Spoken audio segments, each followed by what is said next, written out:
Nam-Myoho-Renge-Kyo. We're reading Welcome to Nichiren Buddhism, Your Questions Answered. And we're on to chapter 8, which is the last chapter on this book. And it's called On Mission and Vow.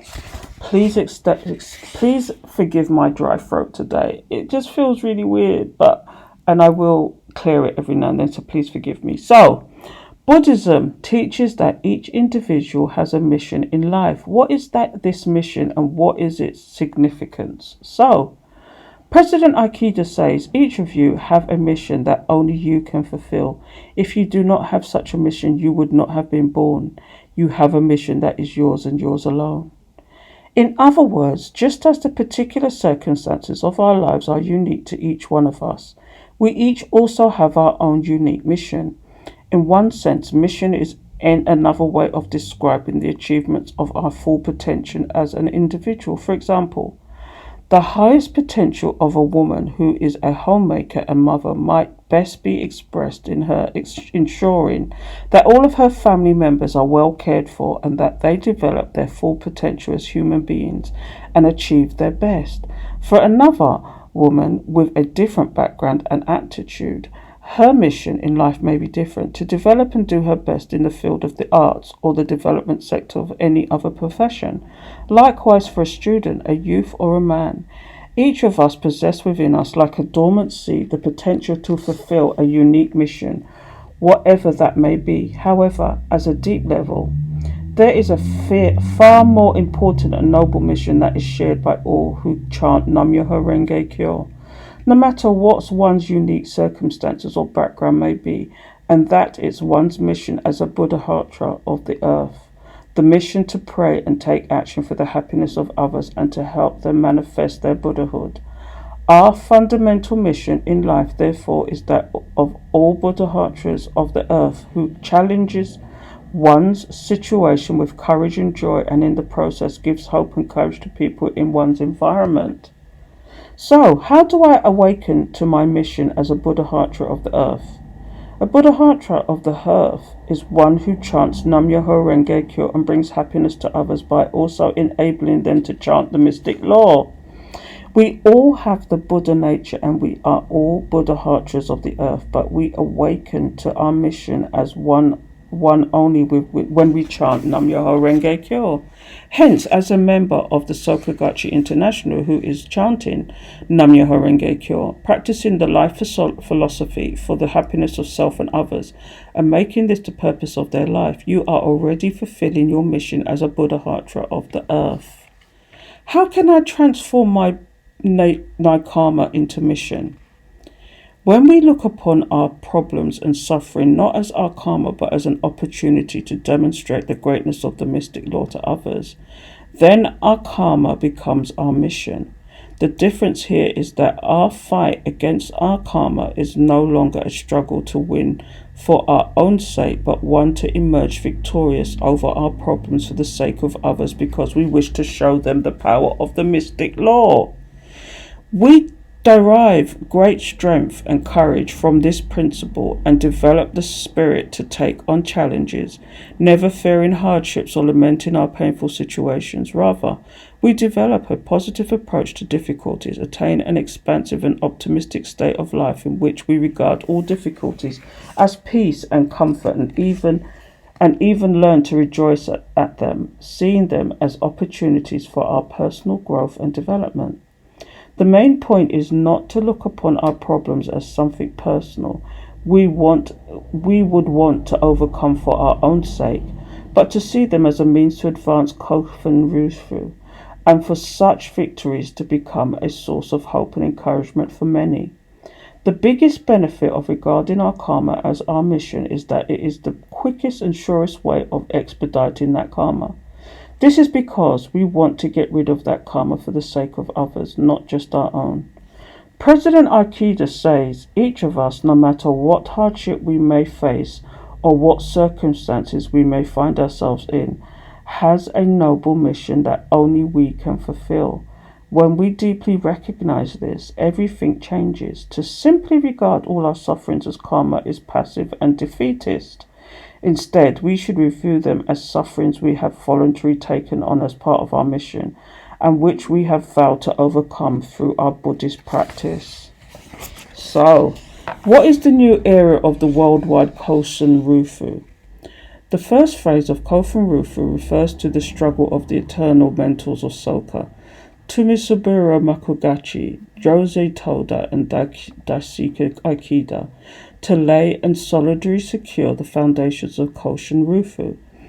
It proudly refers to the time from the foundation of the Soka-gachī to the establishment of the Hall of the Great Vow for Kofen Rufu, which was opened in November 2013 in Tokyo, Japan. At that time, President Akita shared, "The time has come for all SGI members to joyfully make fresh strides forward. I declare that we have now solidly secured the magnificent foundation for Koshin Rufu and embarked vigorously on the second phase of worldwide Koshin Rufu. This second phase is the new era of worldwide Koshin Rufu. It is progressed from a phase where disciples were saved by their mentors to one where the disciples will save others. Now is the time for the disciples to truly awaken to their identity as Buddha-hatras of the earth and stand up with the same commitment as the mentors of Soka to expand the network of peace and hope to every corner of the world."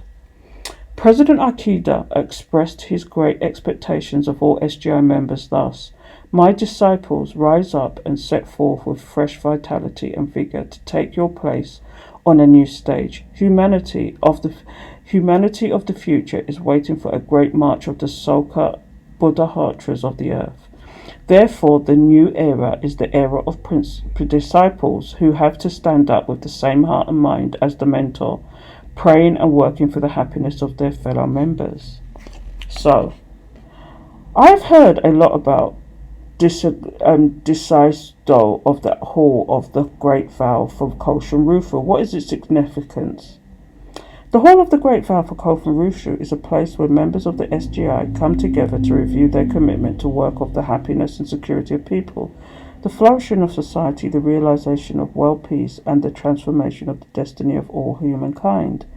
This lofty citadel, dedicated to the shared vow of mentor and discipline, is where we offer our profound prayer for the realization of a peaceful and world through spreading the humanistic teachings of Nichiren Buddhism. It is a place for resolving anew the triumph in our personal human revolution, undaunted by the obstacles and challenges, and to help others do the same. When we go to Daisido, we pray to the Gohonzon to repay our debt of gratitude to our mentor. We also make a vow to the mentor that now, as his disciples, we definitely work for the happiness of people in the new era of worldwide Kofen Rufu. This is the significance of the Daisido for us. Visitors to Daisido are grated with 8 pillars that line both its southern and northern sides. These 8 pillars on the north and south side of the building symbolize the 8 characters passage that expresses the heart of the Lotus Sutra. You should rise and greet them from afar, showing them the same respect you would a Buddha.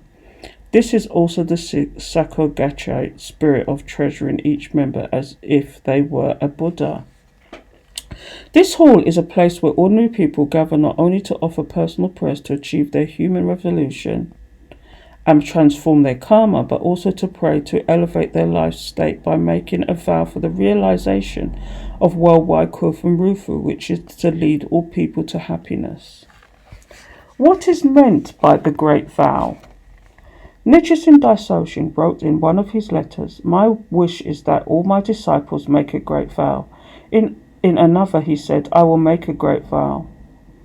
The great vow he spoke of it as a great vow to spread the Lotus Sutras, that is Nam-Myoho-Renge-Kyo, for the happiness of all humanity. It is the vow to help those around us to become generally happy by enabling them to chant Nam-Myoho-Renge-Kyo. Making a great vow, therefore, is the beginning of bringing about a transformation in one's life. It is about making a shift from leading a self-centered life to a selfless one.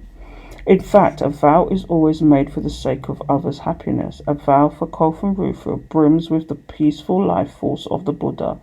which can vanquish all negative influences. That is why it is important to chant Nam-Myoho-Renge-Kyo with the vow of Kofen Rufu. Explaining the meaning of making a vow, Aikida Sensei says, by a vow I mean making a personal pledge and praying to fulfill it. Some people just pray that everything they want will fall into their laps without any effort on their own part. But a religion that encourages that kind of prayer disempowers people. Prayer in Nichiren Buddhism means chanting Nam-Myoho-Renge-Kyo based on a vow. The essence of this vow is the happiness of others. Do charitable acts in society amount to Kofen Rufu?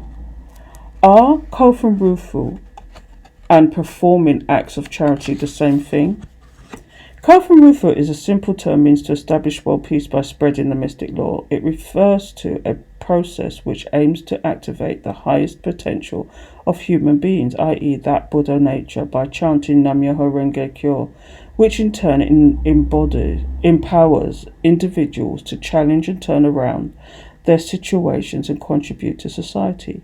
Kofen Rufu also implies a deep engagement with the affairs of society and the world. SGI organizations around the world have also engaged in social acts such as providing humanitarian aid and disaster relief and supporting NGOs. Charitable acts are an important aspect of being a good human being and fulfilling our social responsibility. However, the effect is for the most part limited. The Soka Gakkai's second president, Jose Toda, spoke of small and great good. Giving a person fish to eat when he is hungry would meet an immediate need and falls into the category of small good. Teaching the person to fish so he is never hungry is the great good, for it empowers him to change his life at the most fundamental level. Kofen Rufu aims at doing just that, which is why, in addition to social acts, the SGI believes in empowering individuals based on the practice of Nichiren Buddhism. And that, my friends, is the end of that. So if that made sense to you and you resonated with this message in reference to Nichiren Buddhism, I do have Patreon where you can get further information and daily encouragement. So join me. There's a link in the description below. Until next time, we'll be getting a new book out. Take care.